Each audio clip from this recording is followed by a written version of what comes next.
I thought my husband was having an affair, but the secret he kept wasn't just another woman. It was a whole life built on my own death.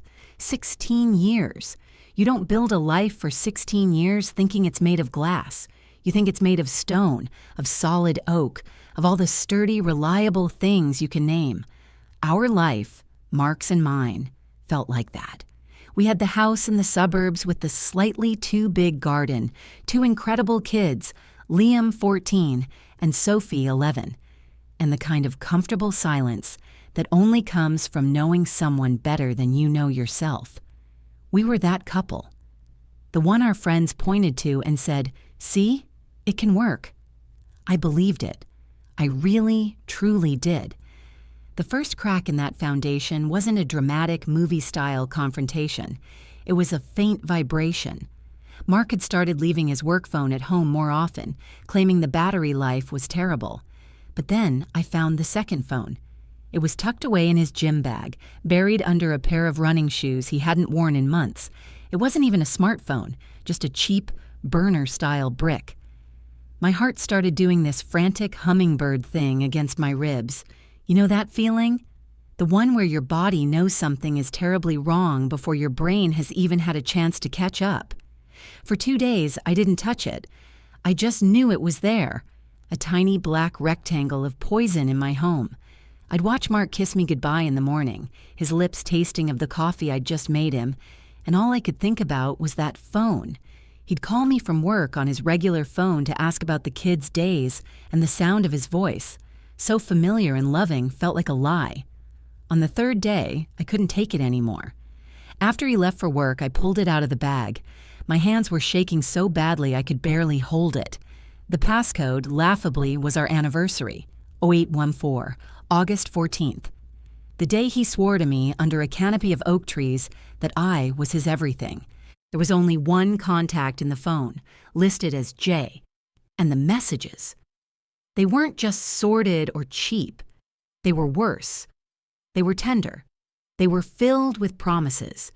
He used the same pet names with her that he used with me. He told her about his dreams he hadn't shared with me in years. He sent her pictures of sunsets from his business trips and wrote things like, "Wish you were here to see this with me, my future." My future. The words echoed in the silent house. I sank to the floor of our walk-in closet, surrounded by his shirts that still smelled like him, and I felt a part of me just break. The grief was a physical thing, a crushing weight on my chest. I scrolled and scrolled, my vision blurring with tears, piecing together a timeline. This had been going on for nearly a year, a whole secret life running in parallel to ours. I found her real name, soon enough, Jessica. He'd slipped up and used it in one text. My first instinct was pure, white-hot rage. I wanted to smash things. I wanted to pack his bags and throw them on the perfectly manicured lawn. I wanted to call him and scream until my throat was raw. But as I sat there on the floor, the cold reality began to seep in. A scene wouldn't fix this. He would lie. He would deny, twist, and gaslight me until I was the one apologizing. He was a master at it. To beat him, I had to be smarter. So I started digging. Armed with a first name and a few details from their texts, I became a detective. It wasn't hard to find her, Jessica, a graphic designer who lived about 20 minutes away. Her social media was public. I scrolled through her life, my heart pounding with a toxic mix of jealousy and dread. She was pretty, with a warm smile and kind eyes. Her posts were full of art, pictures of her dog, and outings with friends. And then I saw it. The thing that changed everything. There were no pictures of Mark. None. Not a single trace of him in her life. Her relationship status was single. Her friends commented on her posts, saying things like, "You'll find the right guy soon," and she'd reply with hopeful, optimistic little emojis. I kept digging, looking at her tagged photos, her friends' profiles. Nothing. To her entire world, she was a single woman, dating. She posted a selfie 2 months ago with a caption that read, Finally met someone who gives me butterflies, feeling hopeful for the first time in a long time. The rage in my chest curdled into something else, something cold and heavy. He hadn't just lied to me. He had constructed an entirely false reality for her. She didn't know about me. She didn't know about Liam and Sophie. She thought she was dating a single man who was falling in love with her. She wasn't the villain in my story. She was his other victim. And that's when the plan began to form. A confrontation with Mark would be a he-said-she-said battle. He would paint her as a crazy stalker and me as a paranoid, jealous wife. But a conversation with her, that was different. We weren't enemies. We were two women being played by the same man. We were the only two people on Earth who could corroborate each other's stories. I found her professional website, which listed a work email. I composed the message a dozen times, my fingers hovering over the keyboard. I couldn't sound crazy. I couldn't sound accusatory. I had to be intriguing. Finally, I settled on something simple. Hi, Jessica. My name is Sarah. This is going to sound incredibly random, but I believe we have a mutual acquaintance, Mark. I have a feeling he hasn't been entirely honest with either of us, and I'd like to talk. Would you be free to meet for a coffee? My treat. I hit send, and my stomach immediately plummeted. This was either the smartest or the absolute dumbest thing I had ever done. For 24 agonizing hours, there was silence. Then, an email notification pinged on my phone. My heart leaped into my throat. It was from her. Hi, Sarah. That is random. I'm a little confused, but I'll admit you've made me curious. When and where? We exchanged a few more emails. I suggested she come to my place. I told her I worked from home and it was just easier. It was a risk, but I needed this to happen on my turf. She agreed and we set a time. Thursday at 11 a.m. The day arrived in a blur of forced normalcy. I got the kids off to school, waved goodbye to Mark as he left for work, and then I began to prepare. But I wasn't just tidying up. I was setting a stage. I fluffed the pillows on the sofa, right next to a framed 8x10 of our last family vacation. I wiped down the kitchen counters, making sure the magnet holding up Sophie's drawing of our family, Mommy, Daddy, Liam, and her, all holding hands under a smiling sun, was perfectly straight on the refrigerator. I brewed a fresh pot of our favorite coffee, the expensive kind Mark only bought for special occasions, and its rich aroma filled the house. Every object was a piece of evidence. Every picture on the wall was a silent witness to our 16 years. My hands were steady now. The frantic hummingbird in my chest had been replaced by a block of ice.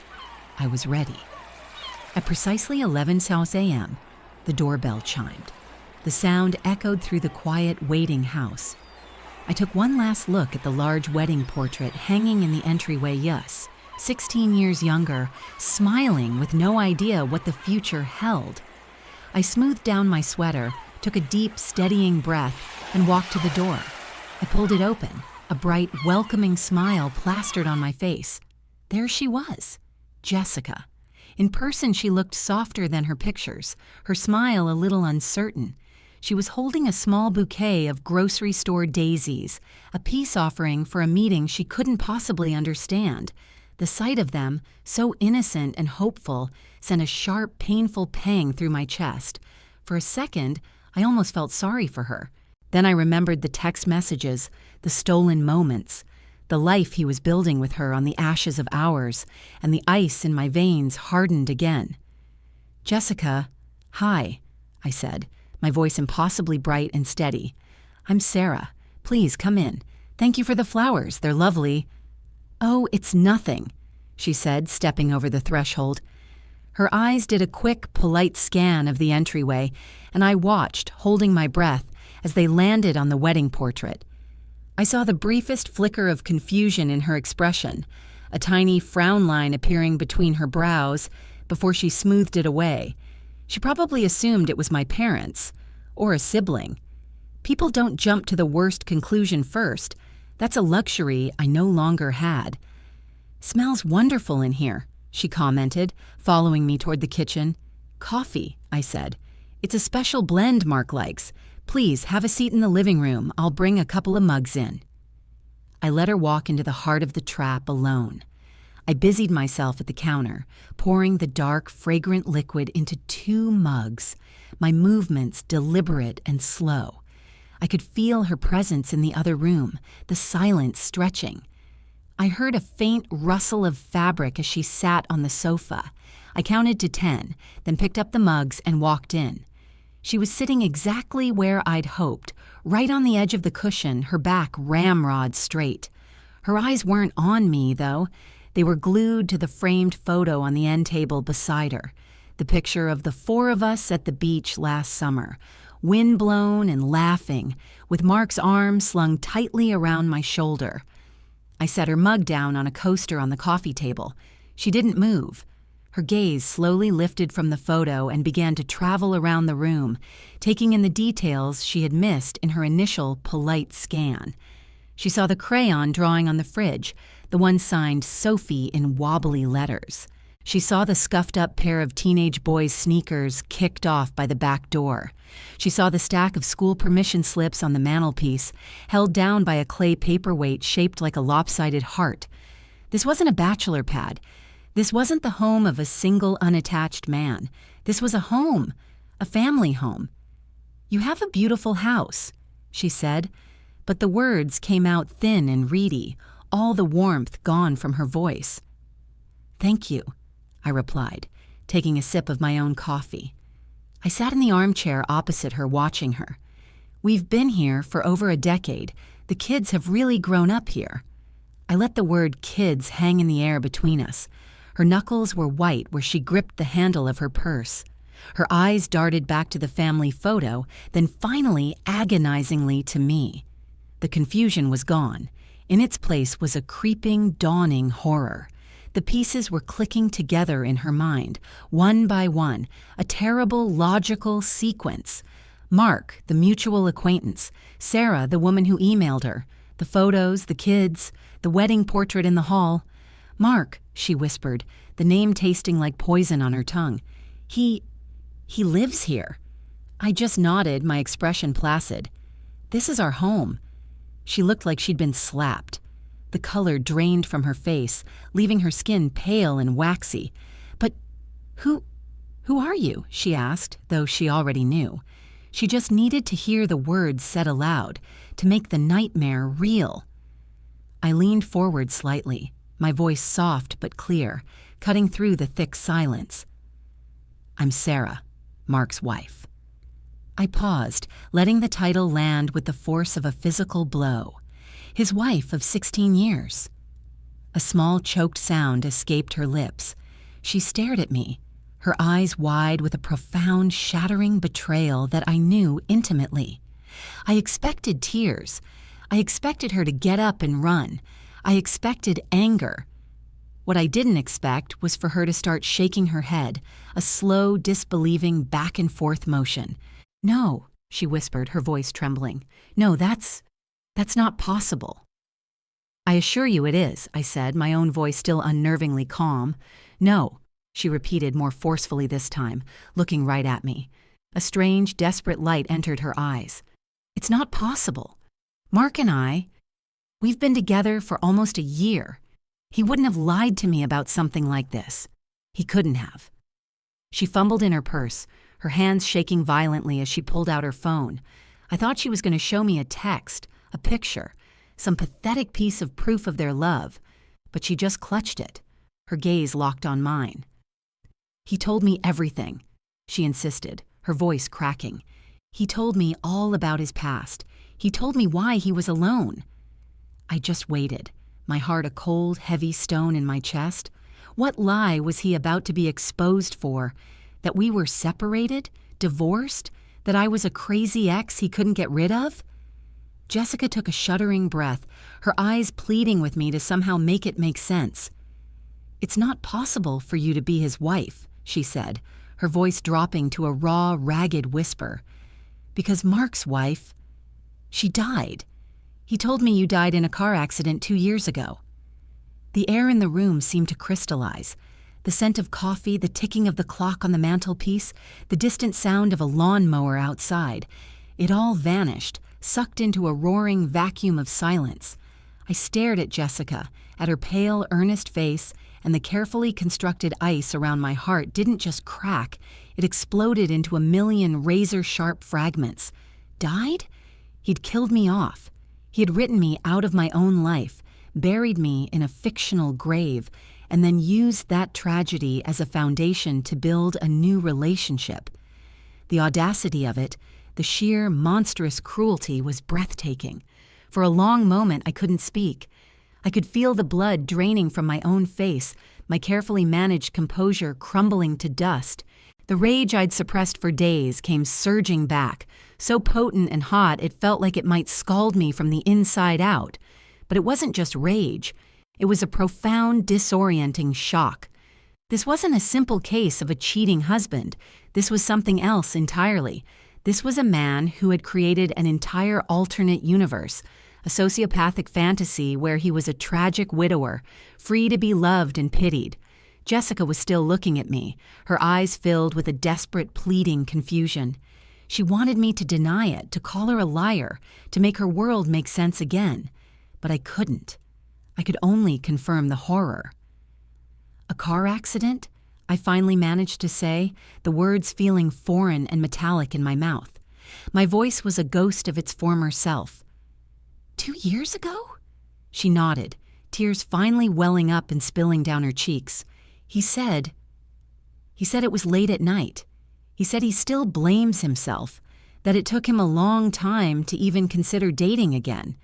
That meeting me was the first time he'd felt alive since he lost you. Every word was a gut punch. He hadn't just lied. He'd weaponized my supposed death. He'd used our story, our life together, twisted it into a tragic backstory to make himself more appealing, more vulnerable. He'd made her fall in love with a grieving husband who didn't exist. The sympathy I'd felt for her moments ago swelled into something deeper, a sickening sense of solidarity. We weren't just two women wronged by the same man. We were characters in his sick, elaborate play. I got up from the armchair and walked over to the mantelpiece. My movements felt stiff, robotic. I picked up another framed photo, smaller this time. It was from our anniversary dinner just 3 months ago. Mark had insisted on going to our favorite restaurant. In the picture, we were clinking champagne glasses, both of us smiling for the camera. He looked happy. He looked like a loving husband celebrating 16 years of marriage. I walked back and held it out to her. "This was taken in September," I said, my voice flat.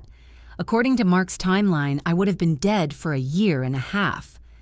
Jessica took the frame with trembling hands. She stared at the date printed in the corner of the photo, then at the smiling faces. The last vestiges of denial crumbled. A gut-wrenching sob broke from her, a sound of pure, unadulterated heartbreak. She placed the photo back on the table as if it had burned her and buried her face in her hands. I let her cry.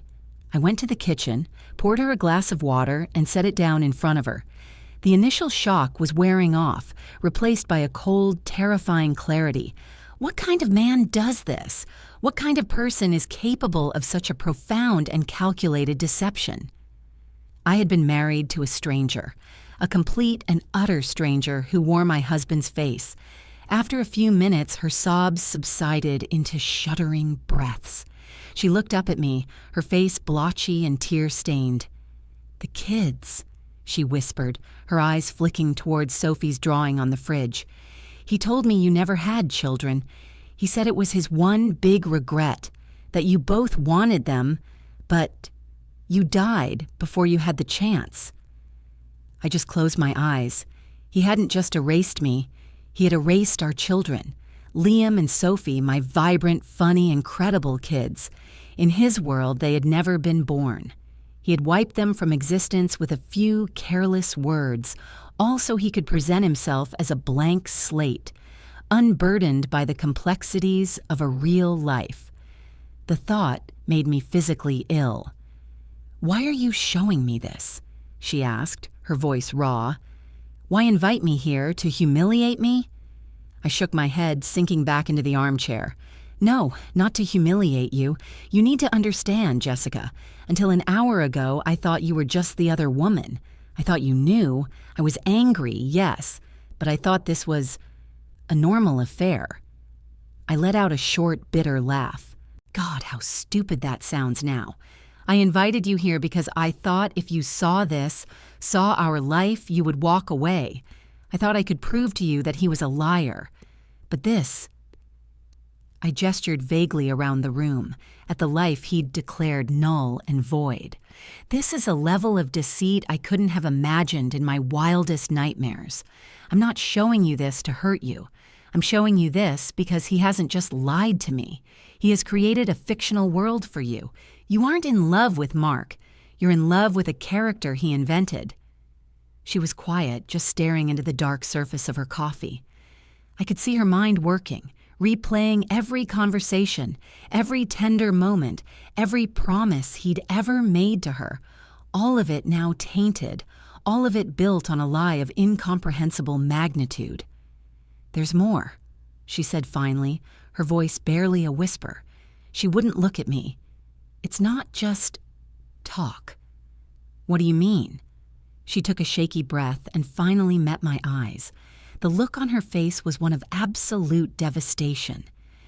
2 weeks ago, she said, her voice cracking on every word, he asked me to marry him. I said yes. We were going to start looking at rings next weekend. The proposal. Of course, a proposal. The words hit me like a physical blow, knocking the last of the air from my lungs. He wasn't just having an affair, he was building a replacement life, planning a future, a whole new marriage predicated on the lie of my death and the non-existence of our children. The audacity of it was so vast, so boundless, it almost defied comprehension. He was going to look at rings with her, probably using money from our joint bank account. He would have stood at an altar with her, a grieving widower finally finding happiness again while I was at home packing our kids' lunches. Jessica saw the look on my face, a mirror of her own shattered reality. We were no longer two women on opposite sides of a conflict. We were two people staring into the same abyss, having just realized the man we both thought we knew was a monster. The living room, once a symbol of my happy, solid life, now felt like a crime scene. Every framed photo was a piece of fraudulent evidence. "He gave me this," she said, her voice hollow. She reached into her purse and pulled out a small, velvet-covered box. It wasn't a ring box. It was older, more ornate. She opened it and pushed it across the coffee table towards me. Inside, nestled on the faded satin, was a locket, an antique silver locket, oval-shaped with intricate floral engravings. My breath hitched. I knew that locket. It had belonged to my grandmother. She'd given it to me on my 16th birthday. It was one of my most cherished possessions. I kept it in a small cedar jewelry box on my dresser, or at least I thought I did. "He told me it was his mother's," Jessica whispered, watching my face. "He said she gave it to him before she died and told him to give it to the woman he was going to spend the rest of his life with. He said he'd been saving it for me." I reached out with a trembling hand and picked it up. The cool, familiar weight of it in my palm was a sickening confirmation. He hadn't just lied. He had stolen from me.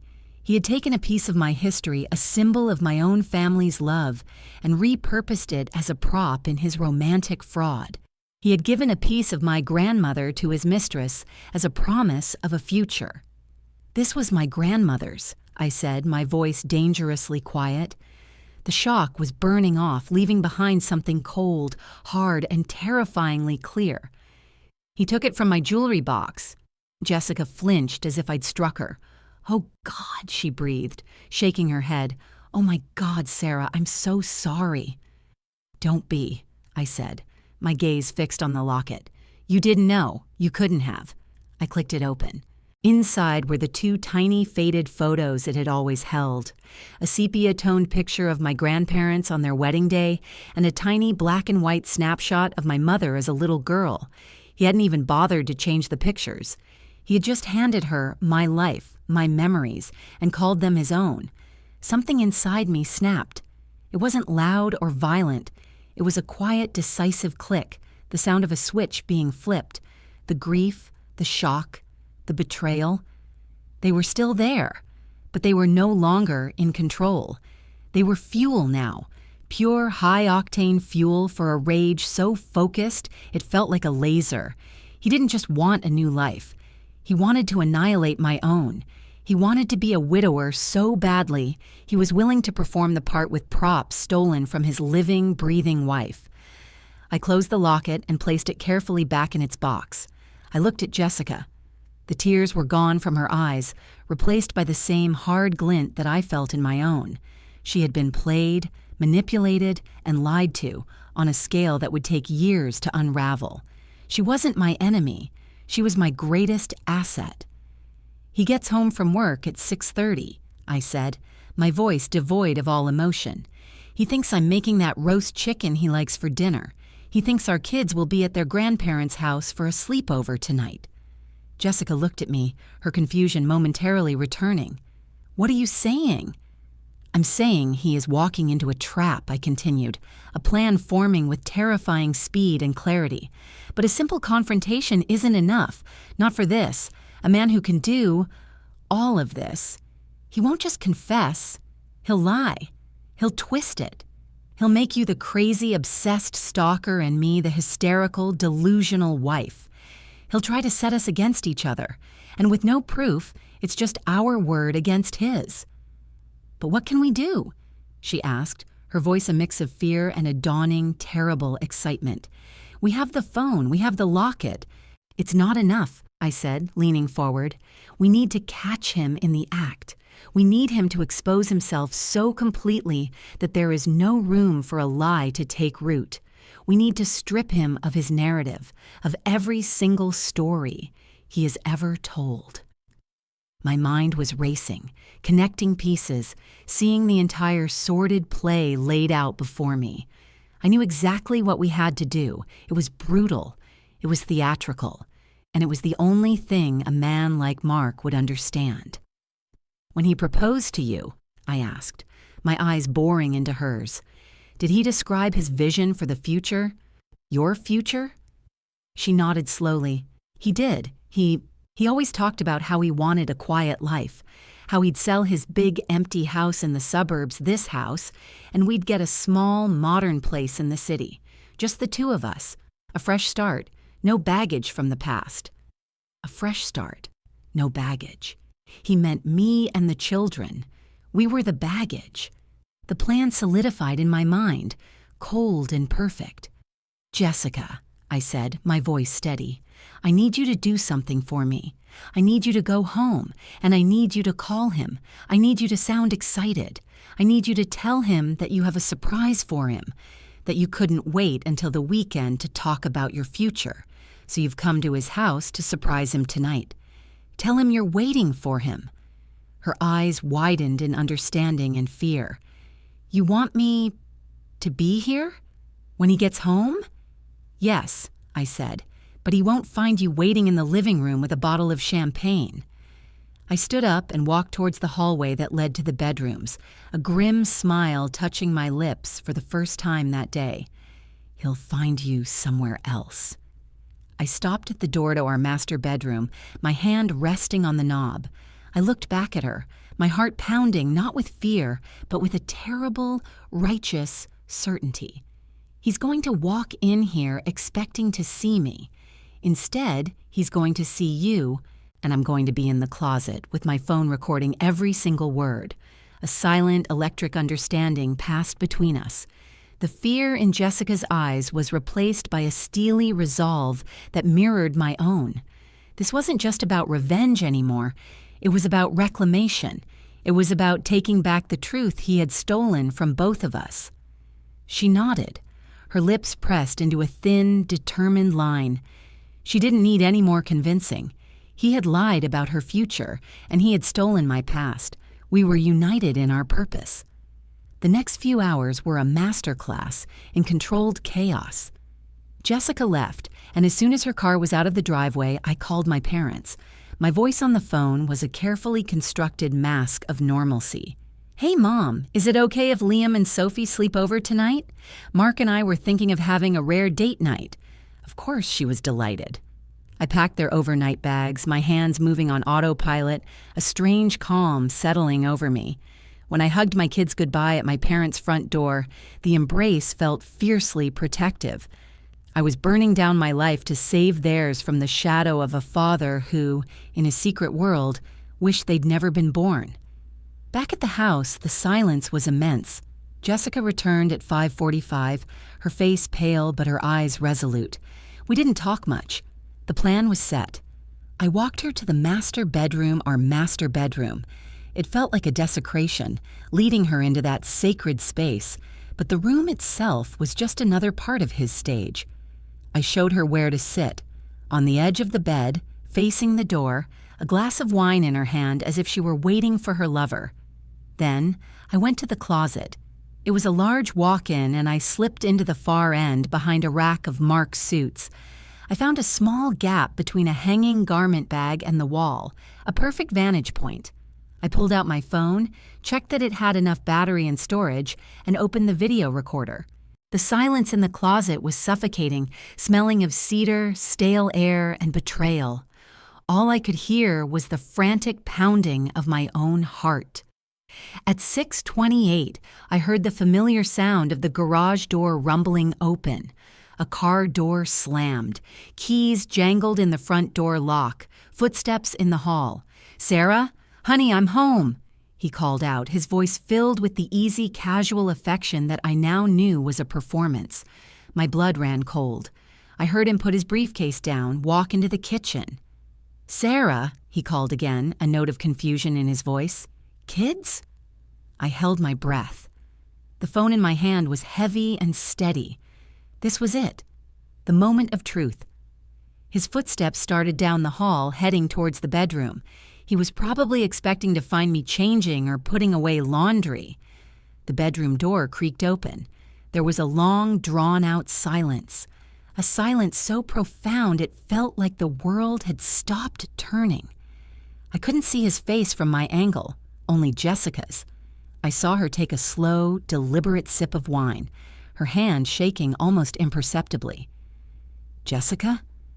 Mark's voice was a choked whisper, a sound I had never heard before. It was the sound of two worlds colliding. What are you doing here? How did you get in?" "You gave me a key, remember?" she said, her voice smooth as glass. It was a lie, of course, but a brilliant one. A lie he couldn't immediately refute without revealing his own. For emergencies, I wanted to surprise you. I couldn't stop thinking about our future. "Here? You can't be here?" he hissed, the panic rising in his voice. My housekeeper. She sometimes comes by in the evenings." My housekeeper, not my wife. My blood boiled. "Don't worry about her," Jessica said, standing up and walking towards him. I could see the back of his head now as she moved into my line of sight. "It's just us, finally, in your home. You know, it's a little different than I imagined from your descriptions." Her voice was laced with a sweet, dangerous poison. "You talked about it being so big and empty, full of sad memories, but it feels lived in. It feels like a home." "Jess, we need to go," he stammered, trying to herd her towards the door. "We can talk about this later. This isn't a good time." "Why not?" she asked, her voice hardening. She stopped and pointed to a photograph on his nightstand, a picture of me and him on our honeymoon, young and oblivious. "Is that her? Your wife? Sarah?" He froze. "Yes," he whispered, his voice cracking. "I told you about her." "You did," Jessica said, her voice dripping with counterfeit sympathy. "The car accident. It must have been so terrible for you, to lose her and to have to live in this house with all the ghosts." "It was," he choked out, falling headfirst into the trap. He was actually playing the part of the grieving widower for her, right here, in the bedroom he shared with his very much alive wife. The audacity was magnificent. "I miss her every day." That was my cue. I stepped out of the closet. The phone was in my hand, still recording, held up so the screen was clearly visible. The look on Mark's face will be seared into my memory for the rest of my life. It wasn't just shock or fear. It was the absolute soul-deep horror of a man whose carefully constructed universe had just imploded. His jaw went slack. The color drained from his face, leaving a pasty gray mask. He stared at me, then at Jessica, then back at me. His brain simply could not process it. He looked like he had seen a ghost, and in a way, he had. "Miss me?" I asked, my voice as cold and clear as a winter morning. "You miss me every day, Mark?" He couldn't speak. He just made a strange, gurgling sound in the back of his throat. "It seems you have some explaining to do," I continued, taking a step forward. Jessica stood firm, a silent, powerful ally at my side. "For instance, you could explain to Jessica why you proposed to her with my dead grandmother's locket, or you could explain to me why you told this woman that I and our 2 children were dead." He finally found his voice, a pathetic, strangled rasp. "Sarah, it's not... I can explain." "Oh, I know you can," I said, a humorless smile touching my lips. "You're an excellent storyteller, Mark. But the story's over, and I have the final chapter right here." I held up the phone. "Every word, every lie, it's all right here. The story of the tragic widower who missed his dead wife so much he proposed to another woman while standing in the bedroom they still shared." His eyes darted to the phone, and something in him finally broke. The master manipulator, the creator of worlds, was trapped. There were no more lies to tell, no more realities to invent. There was only the ugly, undeniable truth, recorded in high definition. He sank onto the edge of the bedar bed and put his head in his hands, a broken, pathetic man. The aftermath was messy, but swift. The video was my leverage for everything. He didn't fight me on the divorce. He gave me the house, full custody of the kids, and a settlement that ensured I would never have to worry about money again. He knew that if he fought, that video would find its way to his parents, his boss, every person he had ever known. His reputation was the only thing he had left, and he paid dearly to keep it from being utterly destroyed. Jessica and I met one last time for coffee, a few months later. We met at a neutral cafe, 2 survivors of the same shipwreck. There was no animosity, only a strange, shared sadness. She was moving to another state for a new job, a true fresh start. We wished each other well, knowing we would likely never see each other again, but that we would forever be bound by the bizarre, traumatic chapter we had shared. Mark is gone from our lives. He moved away, and from what I hear, he's living a small, quiet life somewhere else. Sometimes I wonder if he's telling his stories to someone new. But then I look around my house, at my children who are thriving, at the peace I have fought so hard to reclaim, and I realize it doesn't matter. He can't touch us anymore. I am not a ghost in his story. I am the author of my own, and in my version, the monster doesn't win.